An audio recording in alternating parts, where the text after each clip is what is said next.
बात को समझने की जरूरत है, वो तमाम जायदाद जो है वो वक्फ की है और 1970 का वक्फ का गजीट है। मैं आपके सामने पढ़ के सुना रहा हूं। एंट्री नंबर 40, 1970 की वक्फ की गजीट।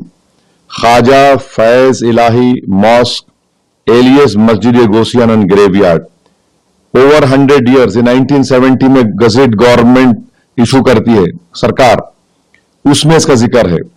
दूसरी बात यह है कि यह बात बिल्कुल सही है कि 12 नवंबर को दिल्ली हाई कोर्ट के डिवीजन बेंच ने एक जजमेंट दिया।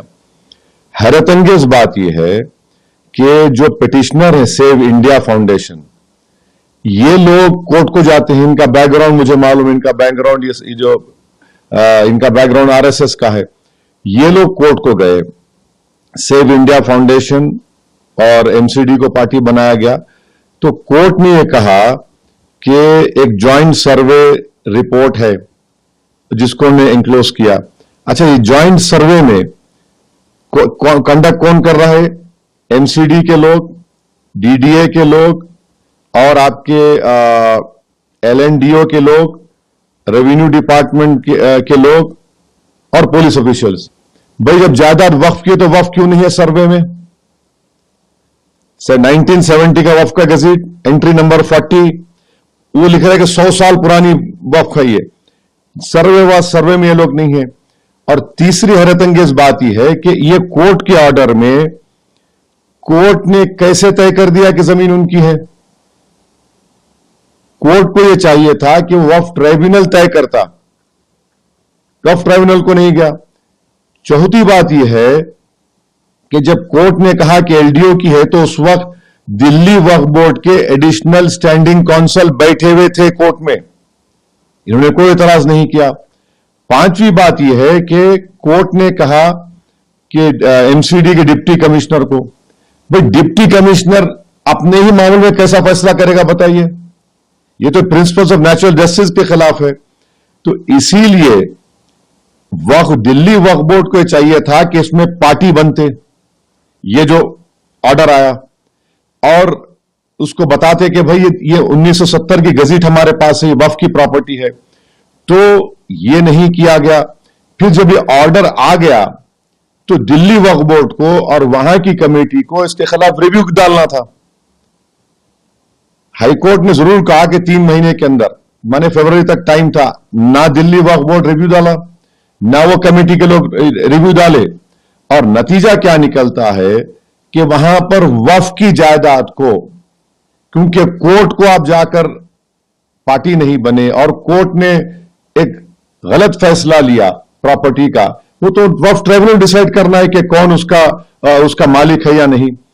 तो इसीलिए, और एक चीज, ये जो वक्फ है, ये वक्फ दिल्ली वक्फ बोर्ड को हर साल वक्फ चार्जेस दे रहा है 20%। दिल्ली वक्फ बोर्ड लिखता है 70%। तो ये केस चल रहा है अभी हाईकोर्ट में। तो इससे साफ तौर से मालूम हो रहा कि ये जो एलडीओ है, ये LDO ministry of urban affairs के तहत है। तो मरकजी हुकूमत और दिल्ली की मिलकर, और उस वक्त का जो एडमिनिस्ट्रेटर वक्फ बोर्ड का था और एमसीडी का हेड था, एक ही आदमी था। ये इसलिए कि मैं वक्फ का मेंबर था, मेरे को मालूम इसमें, और वकीलों से बात किया मैं। तो ये सरासर गलत है।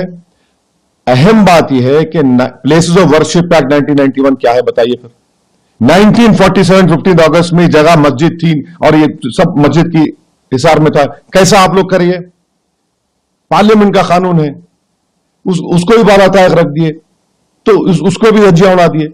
तो इसीलिए हम कह रहे हैं कि ये एक बड़े मंसूबाबंद तरीके से कोर्ट के सामने जाकर ना दिल्ली वक्फ बोर्ड गया, ना ये कमेटी वालों का काम था कि जाकर कोर्ट को बताते। और ये जो एमसीडी है उनको मालूम गजीट है, गवर्नमेंट को तो गवर्नमेंट का हिस्सा है ना, एलडीओ वाले भी तो गवर्नमेंट का हिस्सा है, गजीट का हिस्सा इनकार करते हो लोग। तो ये नुकसान वक्फ की जायदाद पर हुआ। वहां मस्जिद को भी माना गया कि थोड़ा बहुत नुकसान हुआ, नहीं मालूम, लोग बोल रहे हैं, मगर ये सरासर गलत हुआ है। इसीलिए उम्मीद करते कि दिल्ली वक्फ बोर्ड और वहां की मैनेजमेंट कमेटी फौरन सुप्रीम कोर्ट को जाए और जाकर ये तमाम हकीकत सुप्रीम कोर्ट को बताए और स्टेटस को ले वहां पर। ये तो गलत है बिल्कुल। अरे पूरा लिखा हुआ है इसमें, इसका रिकॉर्ड है, वक्फ फंड दिया जा रहा है और आप इस तरह का तो पूरी तरीके से दिल्ली वक्फ बोर्ड इसमें मुलविस है, कॉम्प्लिसिट है और उनकी ये नादानी नाहली नहीं है बल्कि डेलिबरेट ये लोग आंख बंद कर लिए। और फिर ये जो जो पिटिशनर है तो सबको मालूम, ये लोग हर जगह जाके इस तरह की चीजों को उठा रहे। तो ये इस फैसले के खिलाफ फौरन एसएलपी डालकर स्टेटस को लेने की बहुत जरूरत है, मगर वक्फ की जायदाद का नुकसान हुआ इसमें। खबरों में बस इतना ही। देखते रहिए बीके टाइम्स न्यूज लाइव। अगर आपने हमारे चैनल को सब्सक्राइब नहीं किया है तो सब्सक्राइब कीजिए और बगल में लगी घंटी के बटन को दबाकर ऑल पर क्लिक कीजिए ताकि आपको सच्चाई के साथ दिखाई जाने वाली खबरें मिल सकें। जय हिंद। सब्सक्राइब कीजिए हमारे चैनल को और बेल आइकन को दबाइए।